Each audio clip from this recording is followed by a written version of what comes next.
Hey, Richard Halverson here. This is ITS 128, and we are in the middle of Chapter 7 and working on the projects. And I'd like to continue on with uh, Project 7.4.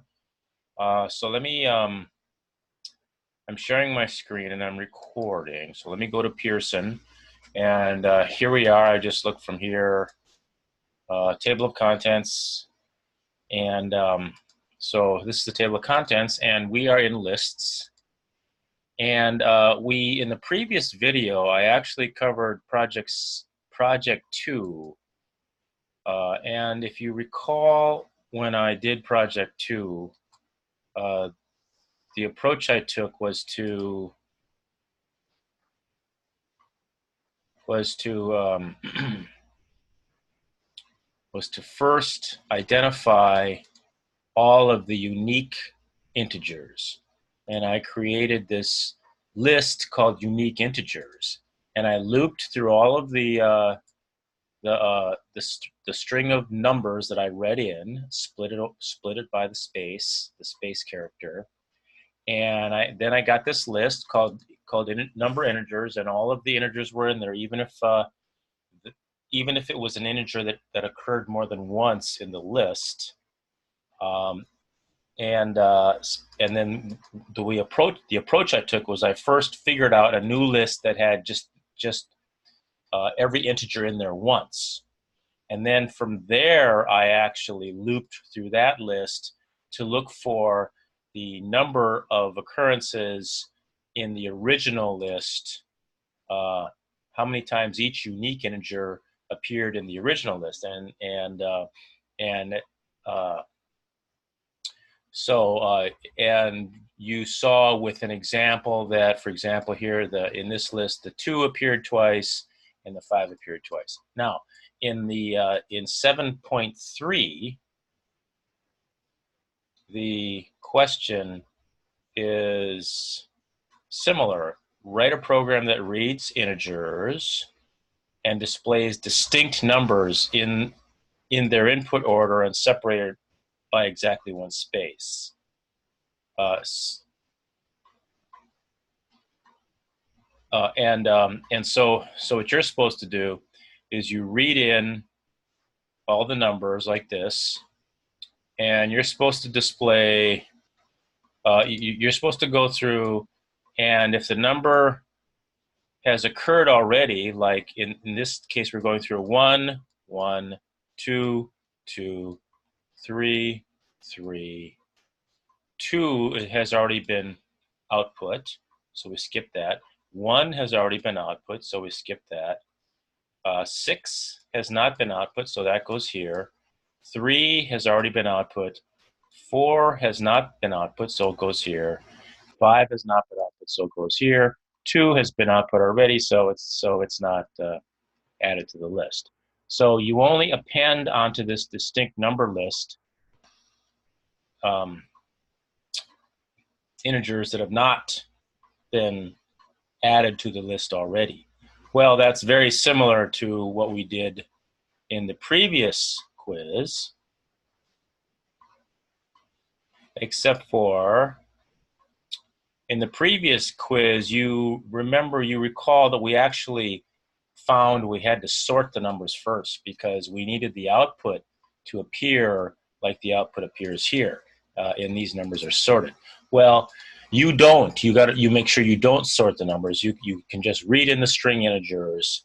You don't need to do this convert to number integers. You don't need to sort this, but you do need to create this unique integers list here. And in question in project 3, it's called distinct integers or distinct numbers, and this will generate your distinct list of integers that you want for the next project. And so then you don't have to do any of this other stuff. So I'm not going to even bother doing project 7.3. I'm just going to go on to project 7.4 right now. All right, let's get started with this one. So here we have we're supposed to figure out what the mean and the standard deviation is. And to do that, we can go look at exercise 7.9 in this chapter. Okay, that's of the programming exercises. Let's see. So those would be. Let's see. I actually have a. It looks like I worked on this already. I'm going to switch over. I'm going to go up here, and I'm going to switch over maybe to this third one I have here, which I don't think I've done the exercise, done the project in this version of my textbook yet. Let's look at the table of contents. And what I did want to look at first is that 7.9. So that's in the lists chapter down in programming exercises. And if we go down to 7.9,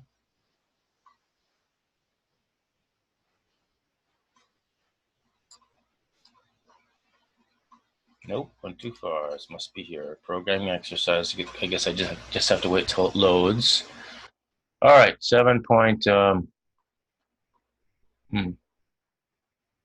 point. Here we go. We're supposed to calculate the mean and the standard deviation. So let me see. How can I copy this? I'm gonna write. Let's see. How can I? Let's see. What happens if I put this up here? What happens if I just copy this here? What happens? Copy. That's not gonna work. Copy. Control C. What does this do? All right. Let me just. I'm gonna take this here. I am going to make a screenshot copy of this. Just want to copy this here. And let me set that aside. I'll come back to this. And let me go back to the exercise, right, to the project.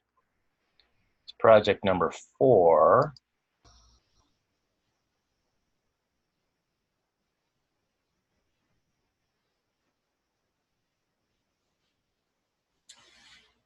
And let's see. Let me just confirm here that everything's recording. Okay, good. So if we look at project number 4, we see that we are supposed to create, let's see, we're supposed to create a function called, let me see.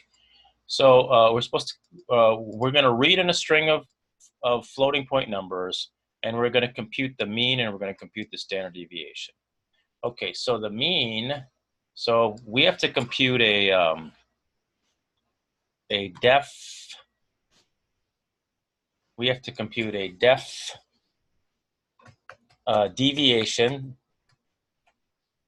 deviation, and that's going to input some sort of string of numbers called, and I'm going to call that string n. It's a list of numbers called n. And I also have to create a def mean, and that's going to also take in a list of numbers. And so down here, I'm going to input some numbers. It's going to look like this.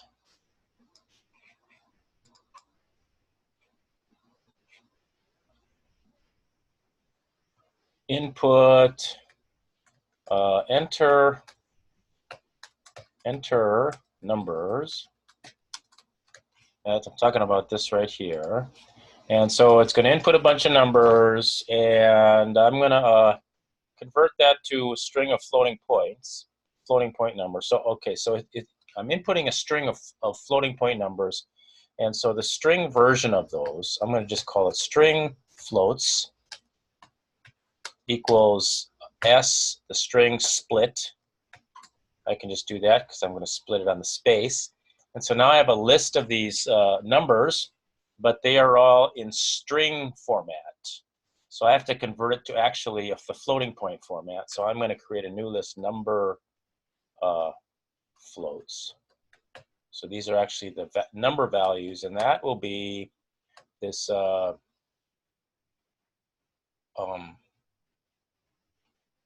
comprehensions. Is that what it's? Can't remember what the term. What do they call this? Well, anyway, comprehensions, I think.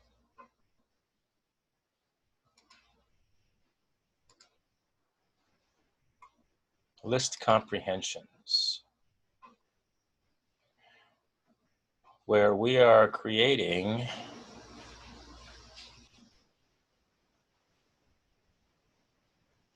something like this, where we say X for X in a range, or we say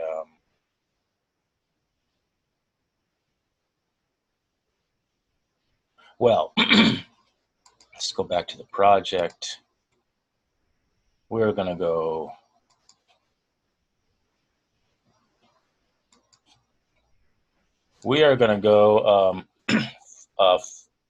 a floating point version of I for I in string floats.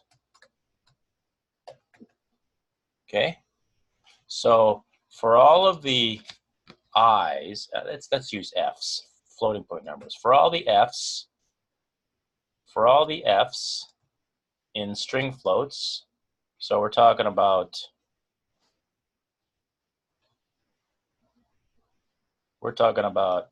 this 3-character string, this 3-character string, this 3-character string, this 1-character string, this 1-character string, and so on. For every one of those F's in string floats, we want to convert that to a floating point number and have each one of those be an element in this string. Okay, so that's going to be my number floats.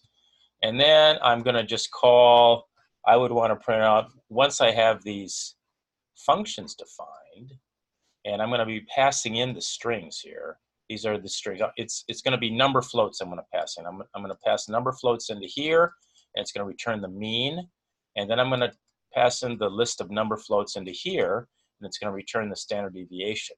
So I can just go ahead and write print what this says here. The mean is, copy, the mean is, quote, comma, and it's going to be mean of number floats. So that's going to output, we're going to compute the mean of the number floats. It'll be returned here, and it'll print that out. And after that, we're going to print this thing. The standard deviation is this. And that's going to be deviation of number floats. Okay, so now we need just to fill in what these functions are. Well, deviation looks like this. Looks like we need the mean. We need the mean for the deviation. So let's compute the mean first. Well, the mean is going to be the sum of all these are all the items. These are all the elements or the floating point numbers in the list, and we're going to use the number floats version, so they're values. We're going to add them all up. We're going to go from 1 to n. We're going to add them all up, and then we're going to divide by n. And that's what the mean is. You add them all up, divide by the number. So that's going to be something like, let's see. So I'm going to use a mean. I'll use a variable m, which is going to sum up the mean, and then I'll divide by n. And this n. This is the list that comes in. In fact, I'm going to call this. Well, I guess I can call it n. I'm going to call it numbers. And I'm going to call this one numbers. Okay. Hope that works. And so m is equal to that. And then I'm going to go four floating point numbers in numbers. For every f in numbers, I want to m I want to add f to m because I'm going to sum all those up. In fact, I'm going to call this sum. Sum of this top is going to be sum. All these are going to be summed up. S equals 1, S equals 0. So I'm going to add f to s each time. And when I'm done, I can just return s divided by n. What's n? N is the number of numbers, so that's just the length of the numbers.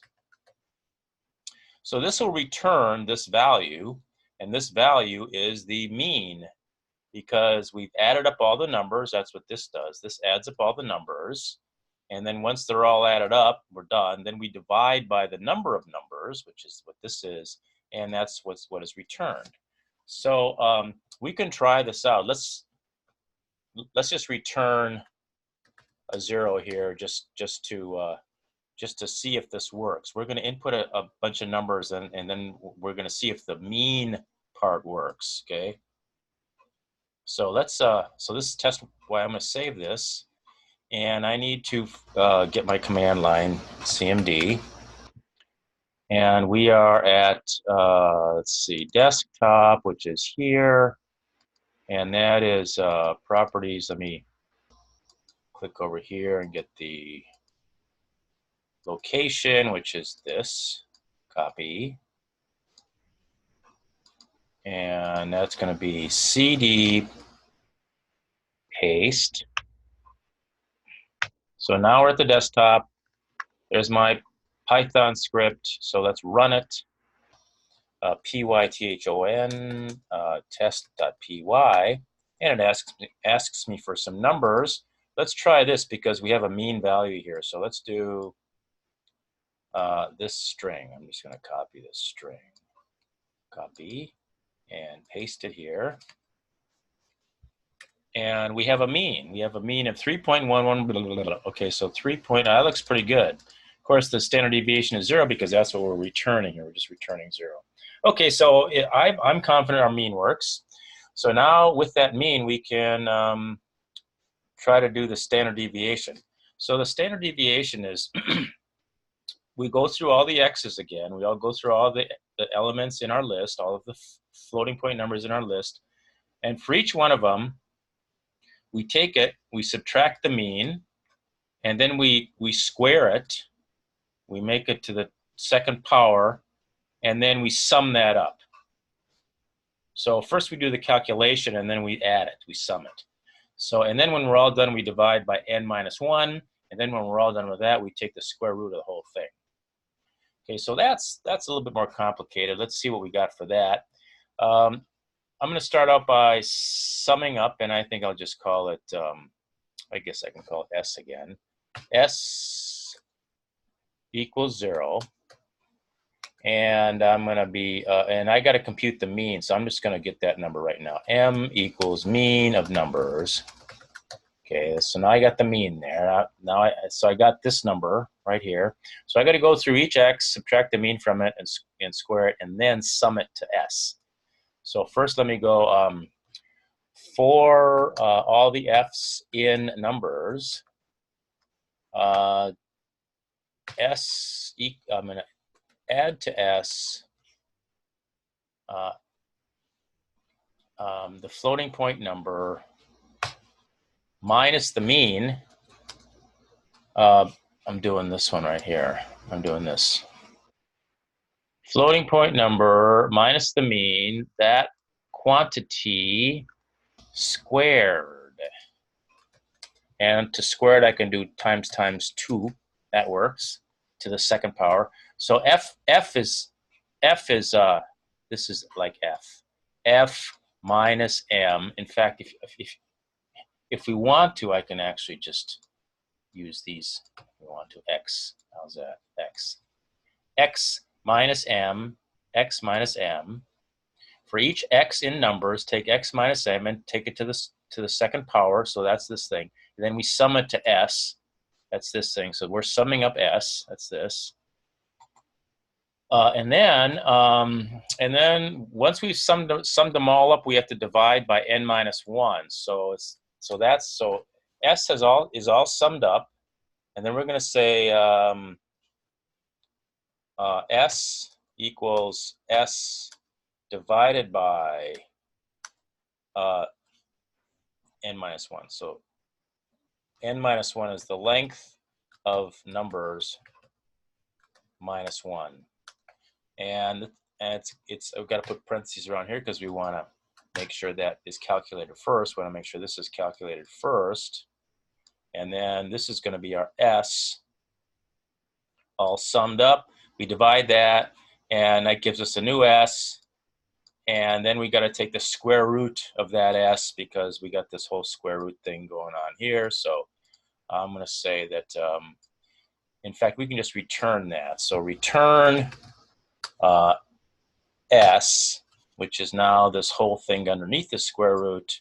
And to do square root, instead of doing squared, we're going to do half because that's what a square root is. It's 0.5.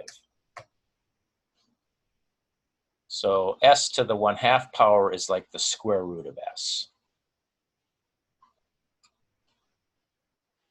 You know, let's make this variable D right here. D equals S minus, this is the sum. S minus n minus 1. This is n minus 1 right here. That's n minus 1. S is the sum. It's the sum of all this, the summation thing. And then D is equal to that. It's actually this whole thing, the square root of it, so 0.5. And then let's just return D. Okay, so here we're actually calculating the standard deviation number. We're taking this S, which is this top part here, and then we're dividing it by n minus 1. That's what that is, n minus 1. And then we're taking the square root of the whole thing, which is what we're doing, this thing, the square root of that whole thing. So that's what that does. So that computes our deviation. That returns D.